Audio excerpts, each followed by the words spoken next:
안녕하세요. 대입 전문 로스멘토 학원입니다. 논술 전형을 실시하는 대학의 이 논술에 대해서 하나하나 알아보고 있는데, 이번에는 성균관 대학교에 대해서 한번 알아보도록 하겠습니다. 명칭은 논술 우수자 전형이다, 이렇게 부릅니다. 전체 모집 인원은 1223명으로 1000명을 훌쩍 넘는 인원이죠. 상위권 대학으로 갈수록 그 인원을 많이 선발합니다. 전형 방법 볼까요? 논술 60%, 학생부 40%, 다른 대학과 비슷하죠.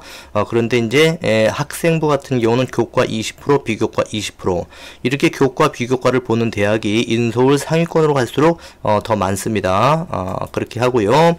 둘 사이의 관계를 본다면 다른 대학 같은 경우는 전형 총점을 1000점으로 하는 경우도 있는데, 성균관대 같은 경우는 100점 만점이에요. 그래서 논술이 60%니까 60점. 학생부 이제 교과 20%에 20점, 비교과 20%에 20점. 상당히 간단하죠. 그래서 100점 만점으로 이제 그 산정을 한다는 점. 기본점을 주지는 않습니다. 전부 0점으로 이제 그 시작을 하죠. 그쵸? 그래서 배점 간격이 굉장히 크다는 점. 근데 이제 학생들 같은 경우는 이 학생부 상황이 좋지 않은 경우에 이것이 이제 어떤지 궁금해하는 경우가 많기 때문에 학생부부터 한번 살펴보도록 하겠습니다. 전형 총점은 이제 전체 100점인데 그 가운데 교과가 20점이고 비교과 20점이라고 그랬죠. 교과는 별로 신경을 안 써도 되는 게 뭐냐면 3학년 1학기까지의 전 교과 과목 중에서 상위 10과목까지만 반영을 합니다. 뭐 국수, 영사뿐만 아니라 그 밖에 다른 과목까지 다 포함을 시켜서 이제 진행을 하는데, 전체 과목 3학년 1학기까지 전체 과목을 다 따지면 얼마나 되겠어요? 뭐 35과목 뭐 굉장히 많습니다.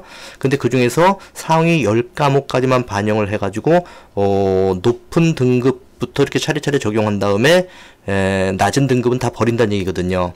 그렇게 따지다 보면 성균관대의 그 내신 산출 방식에 의해서 계산을 해보지 않습니까? 그러면 학생들이 알고 있는 내신 등급에 비해서 아무리 못해도 기본적으로 한 등급 이상은 다 높은 등급으로 산정이 됩니다. 이 부분은 너무 걱정하지 않아도 되고요. 비교과가 문제인데, 비교과의 경우에 보통 보면은 다른 학교는 출결과 봉사활동이 대부분 만점이거든요. 근데 성균관대학교 같은 경우는 3학년 1학기까지 학생부에 기재된 내용 전반을 다 봅니다. 그래서 뭐 출결 말고도 수상 경력, 자격증 인증 취득 상황, 진로 희망 상황, 행동 특성, 종합 의견, 특기 사항까지 학생부의 내용 이게 전부 다 학생부에 나온 내용들입니다. 그것을 학생부 종합전형 보듯이 보겠다는 내용인데, 이렇게 학생부를 보는 대학이 이제 한양대학교가 있죠. 근데 성균관대도 지금 그렇게 하고 있습니다. 하지만 문제는 그 논술 전형이라는 명칭이 있기 때문에 이걸 가지고 전반적으로 비중을 둬가지고 보기는 힘들 거예요. 성균관대 입학처에 전화해서 물어봐도 이 학생부 교과 비교과에 너무 신경 쓰지 말라고 이야기를 합니다. 논술에서 당락이 좌우될 수 있도록 전반적으로 자기네들이 조치를 하고 있다, 이런 얘기를 하고 있거든요.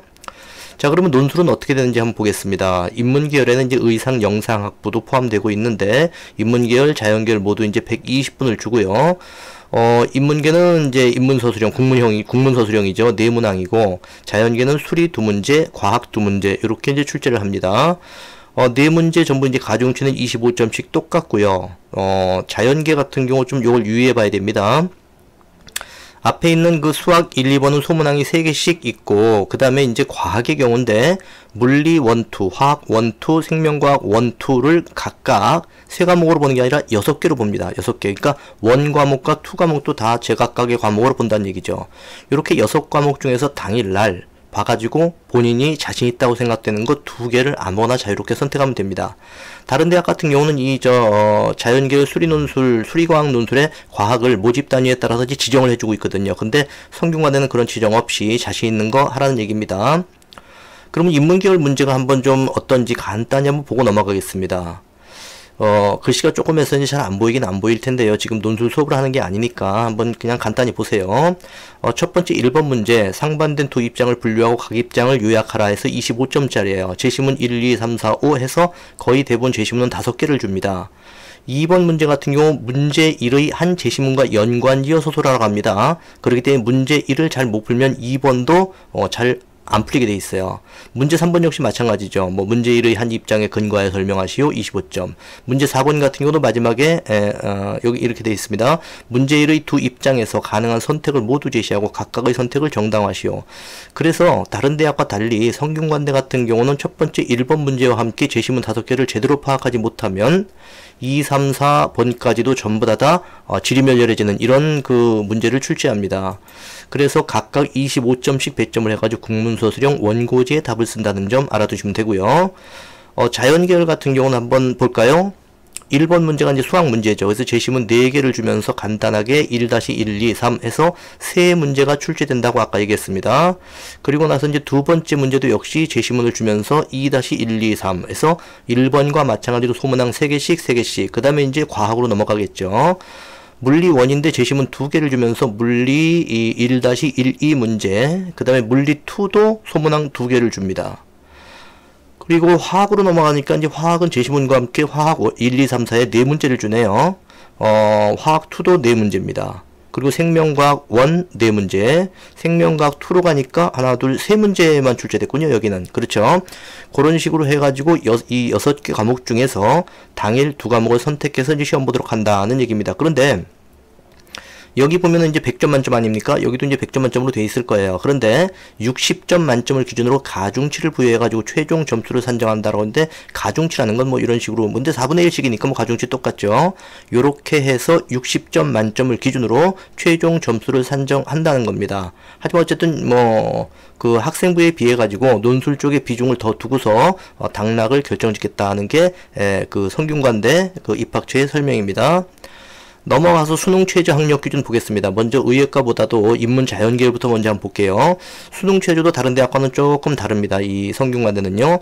국어, 수학, 영어, 탐 이렇게 났어요. 뭐냐면 탐구 한 과목만 반영하고 2과목 평균을 하는 게 아니라 여기는 탐구 2과목을 제각각 다른 과목으로 봅니다. 그리고 제2외국어 한문도 독립된 하나의 과목으로 보죠. 그래서 국수, 영, 탐, 제2외국어 한문 이렇게 6개, 하나, 둘, 셋, 넷, 다섯, 6개의 6과목을 봐놓고 그 중에 3과목의 합을 6등급 이대로 잡습니다. 다만 이제 인문계 같은 경우는 국어 수학 중에 한 과목은 꼭 B형을 필수로 보도록 하고 있고, 자연계는 수학 B에다가 과탐을 필수적으로 응시할 수 있도록 그렇게 하고 있다는 점 체크하면 되죠. 인문사회계 중에서 글로벌 리더, 글로벌 경제, 글로벌 경영 이렇게 글로벌이 들어있는 경우는 전체 이제 6과목이건 똑같은데 3과목 합 5등급으로 여기보다 1등급이 높습니다. 그리고 국어 수학 중 한 과목 B형 필수는 인문계와 똑같고요. 다음 자연계 중에서 소프트웨어하고 반도체 시스템 공학과, 글로벌 바이오 메디컬 엔지니어링 이 경우는 수학 B하고 과탐 높은 거 하나를 잡아가지고 합 3등급 이내만 들면 되도록 돼 있습니다. 그렇게 하고 이제 마지막으로 의예과인데, 의예과는 이제 문과생은 교차 전하기가 힘드네요. 국외의 수비 과탐이니까요. 국외의 수비 영어 과탐 2과목 평균인데 3과목 각 1등급입니다. 그러니까 111 다 나와야 된다는 얘기입니다. 의예과는 보편적으로 3과목 각 1등급이나 3과목 합 3등급을 요구하는 경우가 대부분이에요. 그렇게 아시고, 수능 최저 학력 기준 성균관대 같은 경우는 대체로 제가 아는 바로 한 50%에서 60% 정도가 수능 최저를 만족시켜주는 비율로 알고 있습니다. 한 5, 60% 정도 되니까 실제 경쟁률로 본다 하더라도 한 절반 가까운 경쟁률, 실질 경쟁률은요, 표면적으로 나타난 경쟁률에 비해서 그렇게 생각하면 되겠죠. 작년 2015 학년도에 보면은 11월 15일 수능 직후 토요일 주말에 시험을 봤습니다. 2016 학년도 예정일 같은 경우는 11월 14일, 15일 똑같네요, 작년하고. 그래서 수능 본 그 주에 주말에 시험을 봐야 되기 때문에 수능 시험 보고 하루 이틀 만에 뭐 이거 준비하기는 좀 힘들겠죠. 그래서 일찍 준비를 해야 할 겁니다. 작년도 논술 전형 경쟁률은 53.52대 1, 상당히 높은 경쟁률입니다. 이 정도면은. 그런데 좀 구체적으로 하나하나 좀 살펴본다면, 학생들이 스마트 경쟁률에 들어가면 이 경쟁률을 대학별로 전형별로 다 볼 수가 있어요. 그런데 이제 우리가 지금 성균관대 같은 경우는 논술 우수자 전형을 보려고 하기 때문에 글씨가 조그맣게 되어 있지만 요건 학생들이 나중에 들어가서 살펴보도록 하고요. 간단히만 보고 넘어가겠습니다. 53.51대 1의 경쟁률인데 좀 낮은 곳도 있어요. 사실은 여기 뭐 사범대 한문교육과 같은 경우는 37.07대 1, 여기 좀 낮네요. 여기도 건축학과 5년제 31.9대 1밖에 안 됩니다. 더 낮은 데도 있군요. 사범대 컴퓨터 교육과 26.07대 1입니다. 그런데 의예과 같은 경우는 206.5대 1이에요. 엄청난 경쟁률이죠. 그렇죠. 어쨌든 이런 식으로 모집 단위별로 조금씩 들쭉날쭉 다른데 전체 평균 해본 53.51대 1. 나중에 원서 접수 때 자기가 어디를 지원할 건지 전년도 경쟁률을 보면서 한번 점검을 해봐야 될 겁니다. 이래서 다른 대학에 비해서 경쟁률이 좀 높은 편이라는 점 알아두시고요. 수능 직후에 시험 보는 거니까, 시험 보는 대학이니까 좀 미리미리 준비해야 될 것이다. 수능 최저 학력 기준 맞춰주면 실제 경쟁률은 반 가까이 줄어든다. 그리고 준비를 해오지 않는 학생들, 논술 준비를 하지 않고 시험 보러 온 학생들도 꽤 있기 때문에 실제 경쟁률은 뭐 거의 반 이하가 살짝 된다. 이렇게 보면 됩니다. 다음에 논술에 의해서 당락은 거의 결정된다고 입학처에도 설명하고 있고, 교과 비교과 다 들어가긴 하지만 이건 별로 그렇게 큰 차이가 없다는 점 그렇게 알고 있고요. 1223명을 선발하는 대규모 인원을 선발하는 성균관대 논술 전형입니다. 자, 열심히 준비해가지고 착실히 준비해가지고 이 성균관대 논술 전형에서 꼭 성공하는 수험생들이 되기를 바랍니다. 대입 전문 로고스 멘토학원의 성균관대 논술 전형, 여기서 소개를 마치겠습니다.